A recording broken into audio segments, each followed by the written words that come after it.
Good evening बच्चों। I hope आप सब अच्छे होंगे, आप सब अच्छे से पढ़ाई कर रहे होंगे। इस बार मुझे लगता है कि शायद नीट पोस्टपोन ना हो, ऐसा मुझे लगता है। हो भी सकता है, जरूरी नहीं बच्चों, लेकिन अपनी तैयारी पूरी रहनी चाहिए। इसलिए एक बार मैं पूरा रिवाइज नीट से पहले एक बार पूरा रिवाइज कराना चाहता हूँ।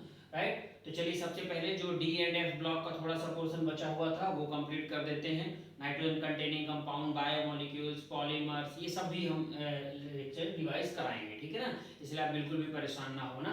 राइट, और आज तो अभी आप लोगों को एक ही लेक्चर मिलेगा, लेकिन इसके बाद राइट मतलब 1 से 2 दिन के बाद आपको लेक्चर्स मैं बढ़ा दूंगा। 2 लेक्चर 3 लेक्चर ऐसे मिलने लगेंगे आपको, ठीक है। इसलिए आप बिंदास रहना, नीट से पहले ये सारा कुछ एक बार हम फिनिश करवा देंगे। ओके, बिकॉज अगर एक बार पूरा पढ़ के जाओगे तो फिर पेपर अच्छा जाएगा, इसलिए एक बार रिवाइज कराना जरूरी है, ठीक है ना। चलिए, तो reduction potential D and F block में रिडक्शन पोटेंशियल से बचा हुआ था बच्चों। तो रिडक्शन पोटेंशियल की बात कर लेते हैं। हमने पहले से यहाँ पे मेंशन कर दिया है ताकि लिखने में टाइम वेस्ट ना हो। ओके, तो चलिए ध्यान से देखिएगा। रिडक्शन पोटेंशियल में इंपॉर्टेंट पॉइंट क्या है बच्चों? All 3D metals have negative reduction potential। ये इंपॉर्टेंट पॉइंट है बच्चों कि जो 3D मेटल्स हैं, 3D मेटल्स मतलब स्कैंडियम से लेके जिंक तक की बात कर रहे हैं, ठीक है, वो निगेटिव रिडक्शन पोटेंशियल रखते हैं बच्चों, ठीक है। और आप सबने इलेक्ट्रोकेमिस्ट्री पढ़ा है तो रिडक्शन पोटेंशियल आप सबको मालूम ही है। तो 3D मेटल्स क्या करते हैं बच्चों? निगेटिव रिडक्शन पोटेंशियल रखते हैं, एक्सेप्ट कॉपर। इंपॉर्टेंट पॉइंट है, कॉपर के अलावा जितने भी 3D मेटल्स होते हैं वो नेगेटिव रिडक्शन पोटेंशियल रखते हैं बच्चों। अब यहाँ से क्वेश्चन क्या बनता है इस पॉइंट से बच्चों? यहाँ पे क्वेश्चन मैंने मेंशन किया, आप ध्यान से देखिएगा, इसको समझने का प्रयास करिए बच्चों। ECS राइट, इलेक्ट्रोकेमिस्ट्री पढ़ा होगा आपने, इलेक्ट्रोकेमिकल सीरीज की बात कर रहे हैं, इसीलिए शॉर्ट फॉर्म में ECS लिख दिया हमने। आप सबने पढ़ा होगा लिथियम से लेकर के बाकी सब एलिमेंट्स। तो मैंने जो यहाँ पे काम किए हैं, जो यहाँ पे क्वेश्चन बनता है वो मेंशन किया, बाकी मेंशन नहीं किया बच्चों हमने। तो ये हाइड्रोजन हो गया ECS में, हाइड्रोजन के बाद ये कॉपर Hg हो गया, Au Pd Pt, ये सब हमने मेंशन कर दिया, ठीक है ना। अब यहाँ से क्वेश्चन क्या बनता है बच्चों कि हाइड्रोजन के बाद ये जो है राइट, अगर इनका किसी एसिड के साथ रिएक्शन कराया जाए तो ये एसिड के साथ रिएक्शन नहीं देते हैं, ठीक है। इंपॉर्टेंट पॉइंट है बच्चों, ध्यान सुनिएगा। अगर इनका कॉपर से लेके पीटी तक इनका किसी एसिड के साथ रिएक्शन कराया जाए तो उस एसिड के साथ रिएक्शन नहीं देते बच्चों, ठीक है। ये देखिए हमने यहाँ पर एग्जांपल भी रख दिया है, एसिड है बच्चों ये राइट, और इस एसिड का कॉपर Hg इनमें से कोई भी उठा लो, इनके साथ रिएक्शन कराएंगे तो रिएक्शन नहीं होगी। अगर ये रिएक्शन हो रही होती बच्चों तो कॉपर इस क्लोरीन के साथ रिएक्शन कर लेता और ये हाइड्रोजन निकल जाता, तो हाइड्रोजन गैस इवॉल्व होता, मतलब हाइड्रोजन गैस यहाँ से लिबरेट होता बच्चों, राइट। तो यहाँ से क्वेश्चन ये भी पूछा जाता है, ऐसे आपको डिफरेंट डिफरेंट रिएक्शन दे दिया जाएगा और पूछेगा कौन सी रिएक्शन से हाइड्रोजन गैस लिबरेट नहीं होती, राइट। तो जहां पर ये दिखाई देंगे ये रिएक्शन नहीं करेंगे बच्चों एसिड के साथ। जब रिएक्शन ही नहीं होगी तो ये हाइड्रोजन भी सेपरेट नहीं होगा, अलग नहीं होगा बच्चों। इसीलिए यहाँ पर लिख दिया हमने, देखिए ध्यान से क्या लिखा है, don't evolve hydrogen from acidic solution. देखिए एसिड है राइट, एसिडिक सॉल्यूशन के साथ रिएक्शन करेंगे तो हाइड्रोजन इवॉल्व नहीं होगी, राइट। अगर ये रिएक्शन हो रही होती बच्चों, रिएक्शन होता तो कॉपर क्लोरीन के साथ रिएक्शन करके सॉल्ट बनाता। यहाँ लिखा है can not form soluble salt, मतलब ये सॉल्ट का फॉर्मेशन भी नहीं करेंगे, रिएक्शन ही नहीं होगी तो ये सॉल्ट भी नहीं बनेगा, हाइड्रोजन भी इवॉल्व नहीं होगा। यही क्वेश्चन बहुत बार पूछा जाता है। तो रिएक्शन के फॉर्म में कैसे क्वेश्चन पूछेगा, याद आ गया, रिएक्शन नहीं होगी, हाइड्रोजन गैस इवॉल्व नहीं होगी, सॉल्ट का फॉर्मेशन नहीं होगा, राइट। अगर यही क्वेश्चन थ्योरेटिकली आपसे पूछ लिया जाए कि क्यों ये सब किसी एसिड के साथ रिएक्शन नहीं करते और हाइड्रोजन गैस इवॉल्व नहीं करते, तो उसका रीजन क्या है ये यहाँ पे मेंशन किया गया बच्चों। बिकॉज इनका रिडक्शन पोटेंशियल की वैल्यू जो है वो ग्रेटर होती है इस हाइड्रोजन से, ठीक है। रिपीट कर रहा हूं बच्चों कि क्यों ये सब जो दिखाई दे रहे हैं आपको मेटल्स, ये एसिड के साथ रिएक्शन ना करके हाइड्रोजन गैस इवॉल्व नहीं करते बच्चों, बिकॉज इनका रिडक्शन पोटेंशियल की वैल्यू कैसी होती है, ग्रेटर होती है, किससे, हाइड्रोजन की रिडक्शन पोटेंशियल से। देखिए यहाँ पॉजिटिव लिखा गया है, ग्रेटर है रिडक्शन पोटेंशियल की वैल्यू, इधर क्या है, माइनस है, कम है। तो रिडक्शन पोटेंशियल की वैल्यू ग्रेटर होने की वजह से ये सब रिएक्शन नहीं करते और हाइड्रोजन गैस इवॉल्व नहीं करते बच्चों, ठीक है। आई थिंक अब आपको ये अच्छे से क्लियर हो गया होगा ये क्वेश्चन, राइट। इस क्वेश्चन का यूज इलेक्ट्रोकेमिस्ट्री में भी होता है बच्चों। ऐसी रिएक्शन दी रहती है और पूछा जाता है कौन सी रिएक्शन नहीं होगी, कौन सी रिएक्शन हाइड्रोजन गैस इवॉल्व नहीं करेगी, तो ये सब हाइड्रोजन गैस इवॉल्व नहीं करते बच्चों, ठीक है। आई थिंक ये आपको क्लियर हो गया। चलिए इसके बाद नेक्स्ट पॉइंट स्टार्ट करते हैं। तो नेक्स्ट पॉइंट है बच्चों कलर ऑफ कंपाउंड्स, ठीक है ना। तो many transition metal compounds are coloured, means ज्यादातर ट्रांजिशन एलिमेंट्स के कंपाउंड्स जो होते हैं बच्चों कैसे होते हैं, कलर्ड होते हैं। इसका रीजन पूछता है आपसे और आप सबको मालूम होगा ये रीजन क्या होता है बच्चों, डी ट्रांजिशन। मतलब जो ये डी ब्लॉक के एलिमेंट है बच्चों, ट्रांजिशन एलिमेंट्स के कंपाउंड्स जो हैं वो कलर्ड होते हैं। उसका रीजन क्या होता है, डी ट्रांजिशन होता है बच्चों। डी ट्रांजिशन क्या है अभी यहाँ पे हम समझेंगे, ठीक है। तो अगर आपसे रीजन पूछा जाए कि क्यों कलर्ड होते हैं ट्रांजिशन एलिमेंट्स के कंपाउंड, तो क्या बोलोगे, डी ट्रांजिशन। ओके, चलिए अब ध्यान से देखिएगा डी ट्रांजिशन क्या है बच्चों। याद करिए वो दिन जब मैंने आपको पढ़ाया था कोऑर्डिनेशन कंपाउंड बच्चों, ठीक है। ये उन दिनों की बात है, याद आ गया होगा आपको कोऑर्डिनेशन कंपाउंड, राइट। कोई और दिन मत याद करने लगना। तो चलिए कोऑर्डिनेशन कंपाउंड्स में हमने क्या किया था बच्चों, डी ब्लॉक एलिमेंट यहाँ हमने लिख दिया, ये 3D एलिमेंट्स है, ठीक है ना। हमें मालूम है डी ब्लॉक के ये जो यहाँ पर ऑर्बिटल्स हैं इनको हमने दो पार्ट में ऑक्टाहेड्रल कॉम्प्लेक्स हमने मान लिया। तो ऑक्टाहेड्रल कॉम्प्लेक्स को T2G और EG में डिवाइड किया था। कोऑर्डिनेशन कंपाउंड्स की बात कर रहा हूँ, ठीक है ना। तो ऑक्टाहेड्रल कॉम्प्लेक्स को अगर ये टेट्राहेड्रल होता तो ये नीचे होता, ये ऊपर होता बच्चों, ठीक है। तो चलिए ऑक्टाहेड्रल कॉम्प्लेक्स में हमने इनको ये जो ऑर्बिटल है इनको हमने ब्रेक किया बच्चों T2G और EG के पार्ट में, राइट। तो 3 और 2 के सेट में यहाँ डिवाइड हो गए। अब क्या है देखिए, सपोज हमने यहाँ पर स्कैंडियम का एग्जांपल ले लिया। तो स्कैंडियम का अगर एग्जांपल ले लेंगे बच्चों तो हमें मालूम है, देखिएगा ध्यान से, स्कैंडियम हो गया, राइट। स्कैंडियम का क्या लिखते हो आप, 3D1 4s2, ये कॉन्फ़िगरेशन लिखते हो बच्चों। अगर यहाँ पर हमने स्कैंडियम 2+ लिख दिया तो क्या होगा, 3D1 4s0, राइट। क्योंकि 2 इलेक्ट्रॉन हटा दिया तो 3D में कितने इलेक्ट्रॉन है बच्चों, एक ही इलेक्ट्रॉन है, राइट। स्कैंडियम 2+ की बात करें तो डी में कितने इलेक्ट्रॉन है, एक इलेक्ट्रॉन। तो ये लीजिए डी में एक इलेक्ट्रॉन, यहाँ भी रख देते हैं डी में एक इलेक्ट्रॉन बच्चों, ठीक है ना।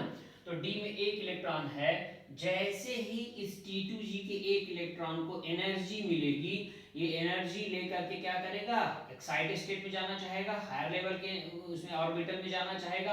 तो ये T2G से किधर चला जाएगा, EG में चला जाएगा। एनर्जी लिया और एनर्जी लेगा तो इसका एनर्जी लेवल बढ़ेगा, एनर्जी लेवल बढ़ेगा तो जो T2G में इलेक्ट्रॉन आपको दिखाई दे रहा है, ये कहाँ जंप करके चला जाएगा, EG में चला जाएगा बच्चों। लेकिन क्या वो एक्साइटेड स्टेट में ही रहेगा, हायर एनर्जी के स्टेट में ही रहेगा, क्या नहीं।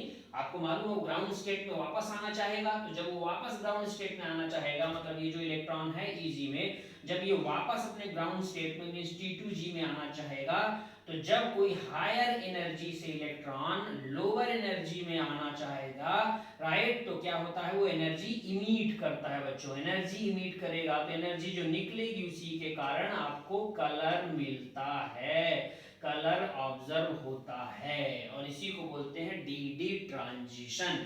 तो इस फिनोमेना को डी ट्रांजिशन क्यों बोले, क्योंकि डी का इलेक्ट्रॉन डी में ही जा रहा है, ये भी डी है, ये भी डी है, ये डी ऑर्बिटल ही तो दो सेट में ब्रेक हुआ बच्चों, तो राइट। तो ये डी का इलेक्ट्रॉन डी में ही जा रहा है, इसलिए इसको डी ट्रांजिशन बोलते हैं। ट्रांजिशन क्यों, क्योंकि यहाँ से यहाँ चला गया इलेक्ट्रॉन, ठीक है ना, राइट। तो ये डी ट्रांजिशन सबको समझ में आ गया, इतना डिटेल से नहीं पूछा जाएगा आपसे, राइट। सिर्फ पूछा जाएगा कि क्यों ट्रांजिशन एलिमेंट के कंपाउंड कलर्ड होते हैं। जिस ऑप्शन में डी ट्रांजिशन होगा उसको टिक कर देना बिंदास होकर। बट आपको समझाने के लिए मैंने बता दिया डी ट्रांजिशन क्या होता है। T2G का इलेक्ट्रॉन एनर्जी लेकर के EG में शिफ्ट हो जाएगा, और जब वो अपने वापस एनर्जी स्टेट में आना चाहेगा तो एनर्जी इमिट करेगा, और इसी एनर्जी इमिट करने की वजह से कलर मिलता है। इसी प्रोसेस को बोलते हैं डी ट्रांजिशन बोलते हैं बच्चों, ठीक है।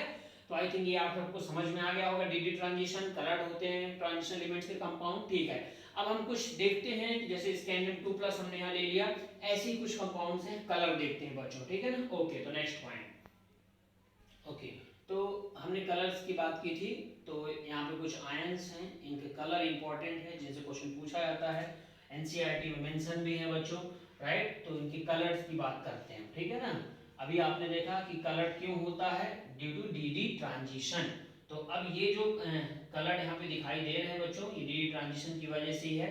तो चलिए सबसे पहले स्कैंडियम 3+ की बात करते हैं। स्कैंडियम 3+, राइट, हम सबको मालूम है स्कैंडियम का जो कॉन्फ़िगरेशन होता है वो क्या होता है बच्चों, 3d14s2 होता है। तो टोटल इलेक्ट्रॉन कितने हो गए, 2 और ये 1 कितने हो गए, 3 इलेक्ट्रॉन हो गए। और यहाँ पे हमने चार्ज भी कितना रखा, 3 ही रखा है, मतलब ये तीनों इलेक्ट्रॉन हटा दिए, तीनों इलेक्ट्रॉन हटा दो तो आ जाएगा 0। जब कोई अनपेड इलेक्ट्रॉन ही नहीं है तो कलर लेस हो जाएगा वो।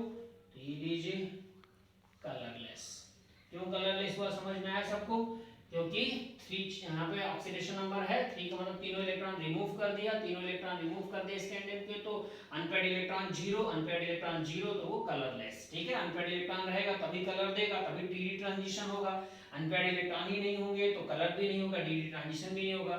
टाइटेनियम 4+ यहाँ लिखा है, तो हमें मालूम है टाइटेनियम का कॉन्फ़िगरेशन क्या होगा बच्चों, 3d2 4s2 2 + 2 कितना हुआ 4 इलेक्ट्रॉन, और यहाँ ऑक्सीडेशन नंबर भी 4 ही है, मतलब 4 इलेक्ट्रॉन हटा दिए तो ये भी कैसा हो जाएगा, कलरलेस ही हो जाएगा बच्चों, राइट। तो ये लीजिए ये भी कलरलेस हो गया। अब ये देखिए ये इंपॉर्टेंट है बच्चों, ठीक है, यहाँ से क्वेश्चन पूछा जाता है और ये आपको लर्न करना पड़ेगा।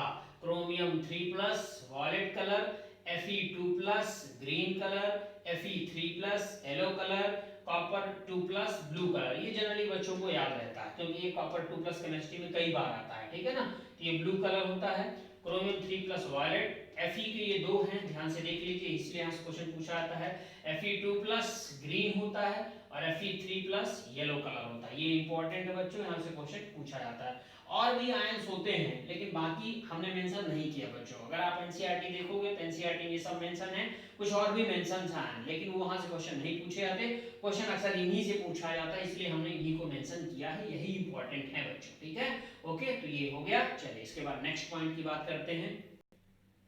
ओके, तो नेक्स्ट पॉइंट है कलर, जो हमने अभी समझा बच्चों कि जनरली जो डी ब्लॉक के कंपाउंड्स होते हैं वो कैसे होते हैं, कलर होते हैं, ठीक है ना। कलर का रीजन क्या होता है बच्चों, डी ट्रांजिशन, ये हमने पढ़ लिया, राइट। अब वो कलर डिपेंड किस पे करता है बच्चों, तो डिपेंड किस पे करेगा, बट ऑब्वियस है प्रेजेंस ऑफ अनपेड इलेक्ट्रॉन पे, बिकॉज अनपेड इलेक्ट्रॉन रहेगा तभी तो वो डी ट्रांजिशन दिखाएगा और वो कलर देगा। तो प्रेजेंस ऑफ अनपेयर्ड इलेक्ट्रॉन्स पे, ठीक है ना। लेकिन दो और फैक्टर जिन पे डिपेंड करता है, नेचर ऑफ लिगैंड, ठीक है। याद करो कोऑर्डिनेशन कंपाउंड हमने बताया था, weak ligand, strong ligand, right. तो जो लिगैंड्स होते हैं लिगैंड के नेचर पर भी कलर डिपेंड करता है। Next, geometry of the complex, complex की जियोमेट्री क्या है, टेट्राहेड्रल है, ऑक्टाहेड्रल है या स्क्वायर प्लेनर जियोमेट्री है, ये सब हमने कोऑर्डिनेशन कंपाउंड में पढ़ाया था बच्चों, ठीक है। तो जियोमेट्री कॉम्प्लेक्स की क्या है, इस पर भी कलर डिपेंड करेगा बच्चों। लिगैंड का नेचर क्या है, इस पर भी कलर डिपेंड करेगा, और अनपेयर्ड इलेक्ट्रॉन्स हैं या नहीं है, इस पर भी कलर डिपेंड करेगा। तो ये 3 फैक्टर्स हैं जिन पे कलर डिपेंड करता है कि कलर क्या होगा क्या नहीं होगा, ठीक है, राइट। अब ढेर सारे फैक्टर्स पर डिपेंड कर रहा है बच्चों, इसीलिए कलर जनरली बच्चों को याद करने पड़ते हैं, ठीक है ना। जो कि अभी थोड़ी देर पहले मैंने कुछ आयंस के एग्जांपल लिए थे, कलर के बारे में बताया था, ठीक है ना। ओके, चलिए, तो ये छोटे पॉइंट हो गए, कभी सब्जेक्टिव फॉर्म में क्वेश्चन पूछ लिया जाए तो मालूम रहना चाहिए। अब यहाँ पे क्या नेक्स्ट पॉइंट क्या लिखा बच्चों, some ions are coloured even though they have no unpaired electrons. Important point है, ध्यान से देखिए बच्चों, some ions are coloured even though they have no unpaired electrons, मतलब कुछ आयंस जो हैं उनके पास अनपेयर्ड इलेक्ट्रॉन नहीं होता फिर भी वो कलर्ड होते हैं। अभी हमने देखा कि कलर होने का रीजन क्या होता है बच्चों, अनपेयर्ड इलेक्ट्रॉन का होना। अगर अनपेयर्ड इलेक्ट्रॉन है तो जनरली कंपाउंड कैसा होता है, कलर होता है। अनपेयर्ड इलेक्ट्रॉन नहीं है बच्चों तो वो कलरलेस होता है, जैसे अभी एग्जांपल हमने लिया था थोड़ी देर पहले, राइट। टाइटेनियम का एग्जांपल लिया था, कलरलेस था वो, ठीक है। टाइटेनियम का ऑक्सीडेशन नंबर हमने 3 रख दिया तो अनपेयर्ड इलेक्ट्रॉन 0 हुआ तो कलरलेस हो गया वो, राइट। लेकिन कुछ ऐसे आयंस हैं, यहाँ पे लिखा गया है, जिनके पास अनपेयर्ड इलेक्ट्रॉन नहीं है बच्चों फिर भी वो कलर्ड होते हैं। कौन से हैं, ध्यान से देखिए, यहाँ पर है, राइट, VO2+ येलो कलर है, जबकि यहाँ पर वेनेडियम का ऑक्सीडेशन नंबर आप चेक कर सकते हो, अनपेयर्ड इलेक्ट्रॉन नहीं है तो कलर नहीं होना चाहिए, कलरलेस होना चाहिए, फिर भी ये कलर है। ऐसे ही CrO4 2- है बच्चों, इसे आप K2CrO4 भी बोल सकते हो अगर 2- को हटाना है तो। ये डीप येलो कलर का का होता है बच्चों KMnO4, सबने सुना होगा, हमने K हटा दिया इसलिए यहाँ पे माइनस लिख दिया बच्चों। पर्पल कलर का होता है K2Cr2O7, ऑरेंज कलर का होता है। तो ये इनमें से आप किसी के पास भी देख लो, वेनेडियम का ऑक्सीडेशन नंबर चेक कर लो, यहाँ क्रोमियम का ऑक्सीडेशन नंबर चेक कर लो, यहाँ पर 6 आ रहा है बच्चों, और क्रोमियम 6 मतलब क्रोमियम का सेंट्रल इलेक्ट्रॉन 0, तो उसे कलर लेस होना चाहिए था, बट फिर भी ये डीप येलो कलर है। ऐसे यहाँ पर Mn का ऑक्सीडेशन नंबर कितना आ रहा है बच्चों, यहाँ पर 5 आ रहा है, और Mn5 है, इसका मतलब कलर लेस होना चाहिए, अनपेड इलेक्ट्रॉन 0 हो रहा है बच्चों, फिर भी कलर लेस ना हो, ये कलर्ड है, पर्पल कलर है। यहाँ पे क्रोमियम का भी ऑक्सीडेशन नंबर 6 है, कलरलेस होना चाहिए था अनपेड इलेक्ट्रॉन 0 होने की वजह से, बट ये ऑरेंज कलर है बच्चों। तो एग्जामिनर इसका रीजन पूछता है कि अनपेड इलेक्ट्रॉन नहीं है इनमें, फिर भी ये कलर है, तो अब क्या रीजन होगा, रीजन क्या है, चार्ज ट्रांसफर की वजह से। ध्यान सुनिए बच्चों, राइट, इनके पास अनपेड इलेक्ट्रॉन नहीं है तो इन्हें कलरलेस होना चाहिए था, बट फिर भी ये कलर हैं। क्यों ये कलर कंपाउंड है, ड्यू टू चार्ज ट्रांसफर। तो दो बातें निकल कर आई बच्चों, जनरली डी ब्लॉक के एलिमेंट्स कैसे होते हैं, कलर्ड होते हैं, क्योंकि उनके पास अनपेड इलेक्ट्रॉन होते हैं। उसका रीजन क्या है बच्चों, डी ट्रांजिशन। बट इनके पास अनपेड इलेक्ट्रॉन नहीं है, फिर भी ये कलर्ड हैं ड्यू टू चार्ज ट्रांसफर। तो सबको डी ट्रांजिशन और चार्ज ट्रांसफर समझ में आया। जनरली क्या होता है, जो कलर्ड होते हैं वो क्यों होते हैं, डी ट्रांजिशन की वजह से। बट ये कंपाउंड क्यों है, ये कलर्ड क्यों है बच्चों, इनके पास अनपेड तो है नहीं, तो इनमें डी ट्रांजिशन होगा क्या, नहीं होगा। याद रखिएगा, कभी कभी ऐसा भी घुमा के क्वेश्चन पूछ लेता है एग्जामिनर, 4 ऑप्शन दे देगा, पूछेगा इनमें से किसमें डी ट्रांजिशन नहीं होता, राइट। तो ना इसमें होगा, ना इसमें होगा, ना ही इन दोनों में होगा बच्चों। क्यों नहीं होगा, क्योंकि इनके पास अनपेयर्ड डी में इलेक्ट्रॉन क्या है, 0। Mn के पास इलेक्ट्रॉन 0, ऑक्सीडेशन नंबर 5 आ रहा है, यहाँ क्रोमियम का ऑक्सीडेशन नंबर 6 आ रहा है, 0, यहाँ भी 0, यहाँ भी 0। तो जब 0 आ रहा है oxidation number electron, unpaired electron ही 0 है बच्चों, क्योंकि हमें Mn का ऑक्सीडेशन नंबर कितना आ रहा है, 5 आ रहा है, आप चेक कर लीजिए। तो Mn अगर 5 आएगा बच्चों, तो Mn5 मतलब क्या होगा, जरा देखिए आप, यहाँ पे 3d5 4s2 आ गया, राइट। तो यहाँ पर कितना ऑक्सीडेशन नंबर आ रहा है, देखिए 7 आ रहा है यहाँ पर, राइट। तो यहाँ पर 7, ये लीजिए 7 ऑक्सीडेशन नंबर। जब 7 ऑक्सीडेशन नंबर होगा 5 और ये 2, राइट, सभी इलेक्ट्रॉन हटा दिया, जब सभी इलेक्ट्रॉन हटा दो तो क्या हो जाएगा, 0 इलेक्ट्रॉन हो जाएगा, इसलिए Mn का ऑक्सीडेशन नंबर 7 है बच्चों यहाँ पर। तो Mn का 7 है, यहाँ क्रोमियम का 6 है, राइट। तो क्या हो जाएगा, 0 अनपेयर्ड इलेक्ट्रॉन, तो इलेक्ट्रॉन ही नहीं है तो डी ट्रांजिशन भी नहीं होगा, राइट। तो किस वजह से डी ट्रांजिशन नहीं हो रहा, तो फिर किस वजह से कलर दे रहे हैं, ये चार्ज ट्रांसफर की वजह से। अब ये चार्ज ट्रांसफर है क्या बच्चों, ये भी आप देखिएगा। चलिए हम KMnO4 का एग्जांपल ले लेते हैं। जैसे Mn हमने रख दिया यहाँ पर, ऑक्सीजन बना दिया हमने, ये लीजिए एक ऑक्सीजन सिंगल और यहाँ पे माइनस, ठीक है। बहुत ध्यान से देखेंगे, बहुत आसान है। चार्ज ट्रांसफर होता क्या है बच्चों, ठीक है ना। हमें मालूम है यहाँ Mn का ऑक्सीडेशन नंबर 7 आ रहा है, तो Mn के पास तो अनपेयर्ड इलेक्ट्रॉन 0 है, बट ऑक्सीजन के पास तो इलेक्ट्रॉन है ना बच्चों, देखिए माइनस चार्ज इलेक्ट्रॉन है। यही इलेक्ट्रॉन ऑक्सीजन अपना किसको ट्रांसफर कर देगा, Mn को, राइट। तो ऑक्सीजन ने अपना चार्ज बोलिए, इलेक्ट्रॉन बोलिए, किसको ट्रांसफर कर दिया, Mn को। तो Mn के पास खुद के पास इलेक्ट्रॉन नहीं थे, लेकिन ऑक्सीजन ने इसको ट्रांसफर किया, तो आखिर Mn के पास इलेक्ट्रॉन आ गया ना।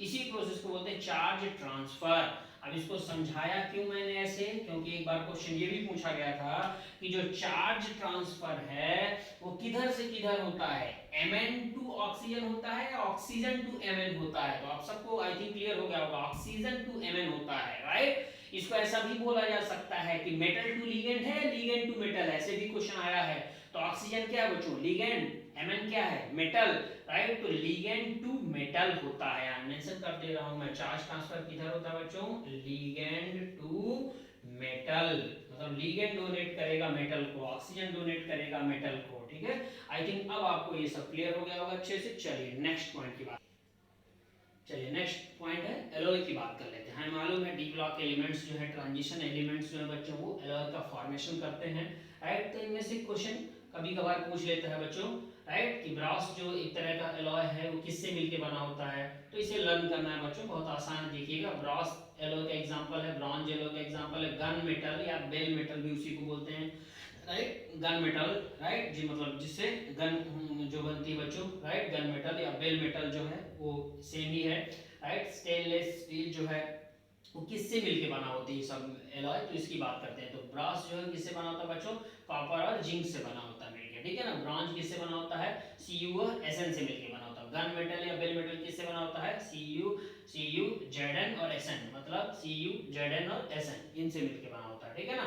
स्टेनलेस स्टील जो है वो यहाँ पर देखिए कार्बन है, Fe है, क्रोमियम है और Ni है, मतलब निकेल है, ठीक है ना, इनसे मिलकर बना होता है। ओके, तो ये छोटा सा पॉइंट है, नन्हा सा पॉइंट है, और मे भी कभी पूछ लिया जाए तो याद रहना चाहिए, इनसे क्वेश्चन कभी कभार पूछ लेता है बच्चों, खासकर इन दोनों से अक्सर पूछ लेता है क्वेश्चन, ठीक है ना, कि ये एलॉय किससे मिलके बने होते हैं। तो छोटा सा पॉइंट है, ठीक है। चलिए नेक्स्ट अब हम बात करते हैं नेक्स्ट पॉइंट। ओके, तो नेक्स्ट पॉइंट है इंटरस्टिशियल कंपाउंड की बात कर लेते हैं बच्चों, ठीक है।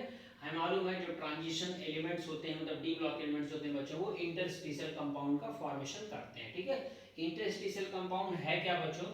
आप सबने सॉलिड स्टेट में पढ़ा होगा ये, राइट, इसलिए यहाँ पे एक पॉइंट भी लिखा गया है, देखिए, it is a kind of solid state defect. देखिए यहाँ पर क्या लिखा है, it is a kind of solid state defect. जहां पर सॉलिड स्टेट आपने पढ़ा है बच्चों, सॉलिड स्टेट में डिफेक्ट पढ़े होंगे आपने, राइट, तो डिफेक्ट जहां पे पढ़े होंगे वहीं पे आया होगा इंटरस्टिशियल कंपाउंड, ठीक है, या इंटरस्टिशियल डिफेक्ट के नाम से जाना जाता है ये।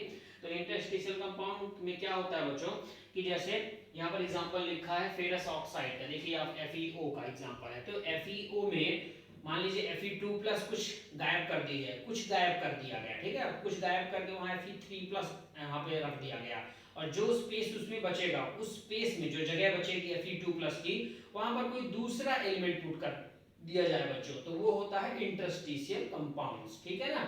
ओके, मतलब कि एक सिंपल फॉर्म में आपको यहाँ पर कैसे समझाया जाए, चलिए जैसे मान लीजिए, चलिए अब यही एग्जांपल ले लीजिए, ये एक इंटरस्टिशियल कंपाउंड है, सपोज करिए, ठीक है नहीं बट मान लेते हैं, और यहाँ पर हमने इसका एक ये पार्ट निकाला, निकाल करके दूसरा कोई पार्ट यहाँ पे लगा दिया बच्चों, ठीक है, मतलब कुछ दूसरा इसके साथ अटैच कर दिया, सपोज हमने ऐसे इसको अटैच कर दिया ऐसे, ठीक है ना, तो अब ये नया कंपाउंड बन गया। तो हमने क्या किया, इस जगह को चेंज कर दिया, यहाँ पर एक मेटल यहाँ पर लगा हुआ था, उस मेटल को हमने निकाला और उसकी जगह पे हमने क्या किया, दूसरा एक मेटल लगा दिया, तो इंटरस्टिशियल कंपाउंड बन गया बच्चों। ये ऐसा सिंपल से एग्जांपल इसलिए है ताकि आसान भाषा में समझ में आ जाए बच्चों को, ठीक है ना, इसलिए हमने ऐसा एग्जांपल लिया। ओके, चलिए, तो फेरस ऑक्साइड जो है वो इंटरस्टिशियल कंपाउंड का एग्जांपल है। अब ये प्रॉपर्टीज क्या होती है बच्चों, इंटरस्टिशियल कंपाउंड की प्रॉपर्टी से क्वेश्चन पूछा जाता है, ठीक है ना। तो variable oxidation state, right, variable oxidation state, हमें मालूम है डी ब्लॉक के एलिमेंट्स वेरिएबल ऑक्सीडेशन स्टेट रखते हैं बच्चों, जैसे आपने Mn का देखा होगा, Mn जो है +2 +3 +4 +5 प्लस रखता है 5 तक, ठीक है ना।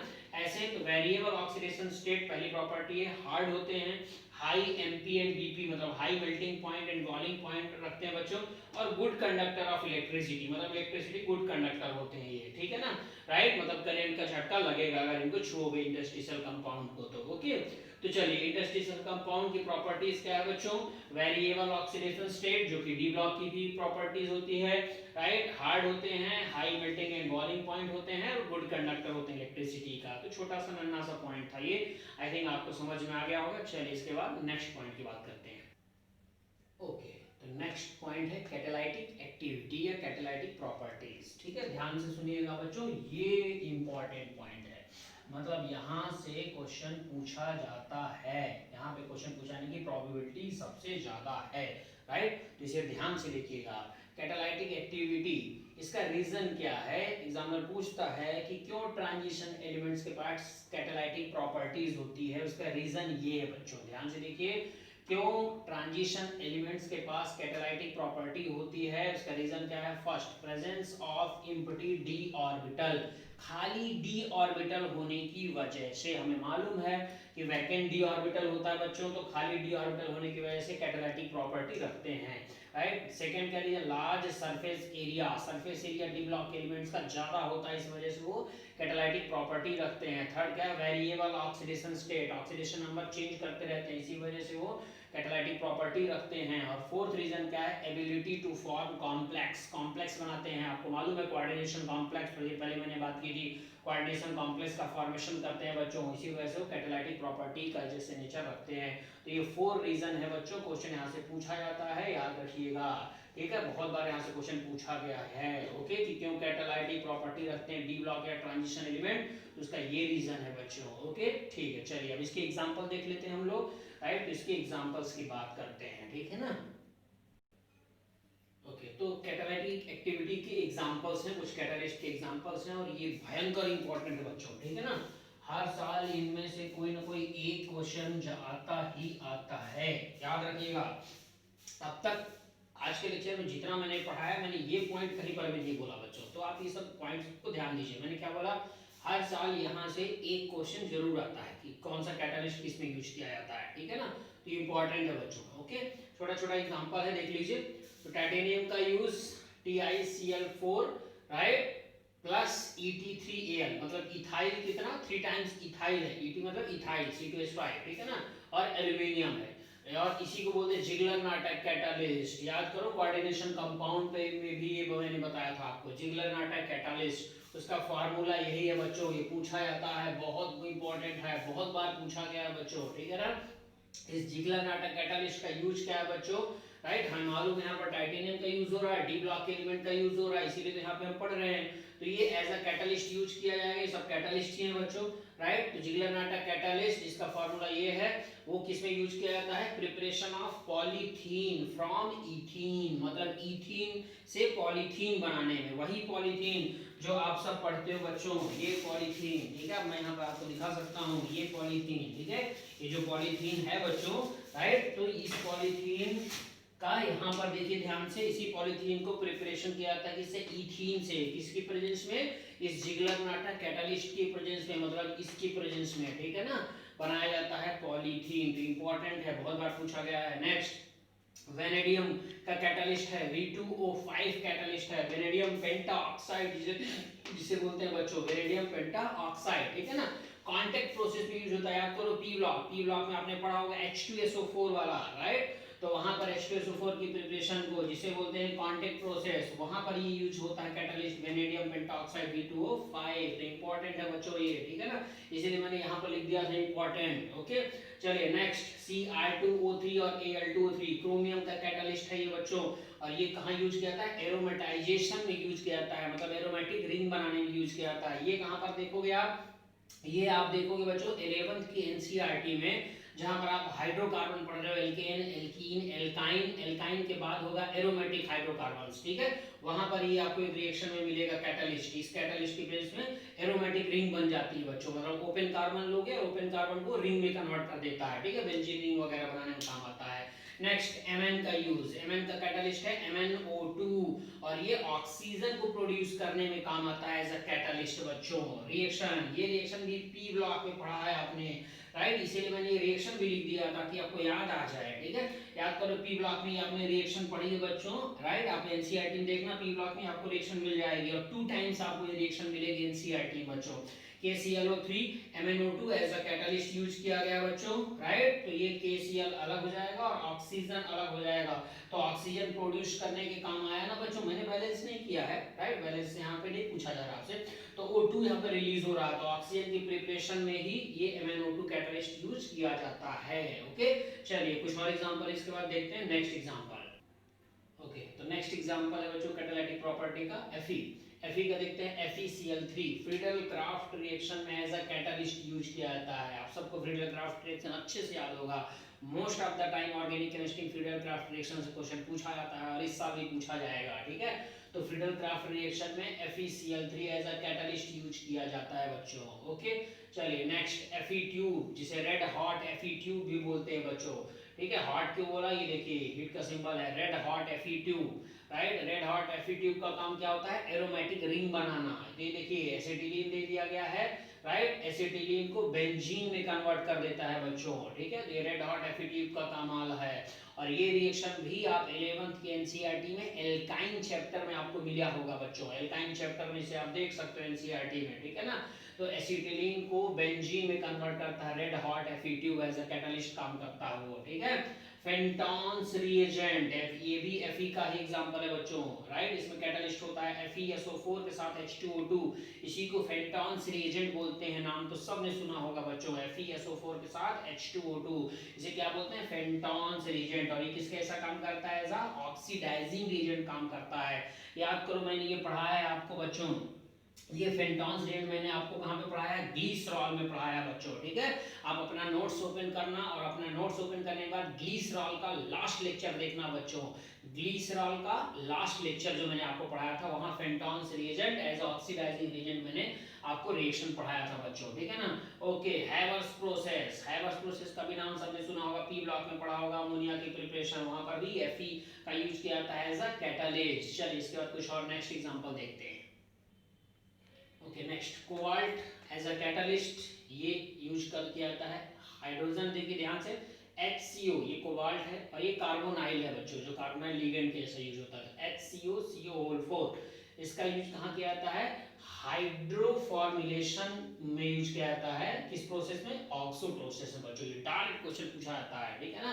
तो HCO CO4 का यूज कहाँ किया जाता है, किस प्रोसेस में, हाइड्रो फॉर्मुलेशन इन ऑक्सो प्रोसेस, ठीक है। तो ऑक्सो प्रोसेस में हाइड्रो फॉर्मुलेशन करने के लिए यूज किया जाता है, इस कैटालिस्ट का यूज किया जाता है, इसमें cobalt as a catalyst use किया जाता है, ठीक है।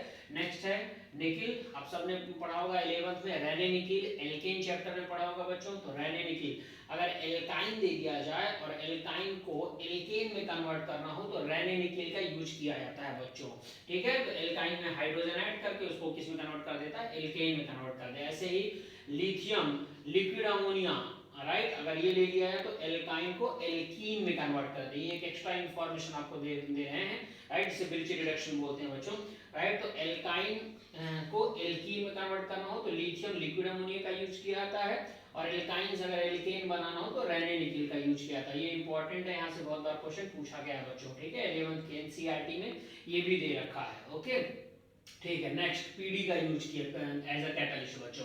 तो PdCl2 CuCl2, इसका यूज किया जाता है एज अ कैटालिस्ट। कहाँ यूज किया जाता है, ये देखिए रिएक्शन भी मैंने मेंशन कर दिया बच्चों। एनसीईआरटी में रिएक्शन नहीं दे रखी है, डायरेक्ट ये ऐसे दे रखा है, ठीक है। तो पीडी का यूज क्या है, PdCl2 CuCl2 as a catalyst use किया जाता है। और कहाँ पर यूज किया जाता है बेटा, जो किस प्रोसेस में, वाकर प्रोसेस में यूज किया जाता है, WACKER, वाकर प्रोसेस में, ठीक है। इंपॉर्टेंट है बच्चों, ये भयंकर इंपॉर्टेंट है, ओके। तो ये लीजिए, वाकर प्रोसेस में यूज किया जाता है PD as a catalyst, PdCl2 CuCl2 के साथ यूज किया जाता है। इसका काम क्या होता है बच्चों, एल्कीन को एल्डिहाइड में कन्वर्ट कर देना, ठीक है। ये देखिए एल्डिहाइड में कन्वर्ट कर दिया बच्चों। तो एल्कीन को एल्डिहाइड में, अगर कभी आपको एल्कीन दे दिया जाए और एल्डिहाइड में कन्वर्ट करना हो तो CuCl2 PdCl2, मतलब वाकर प्रोसेस की बात कर रहा है वो। तो ये इंपॉर्टेंट है ये क्वेश्चन, ठीक है ना, ओके।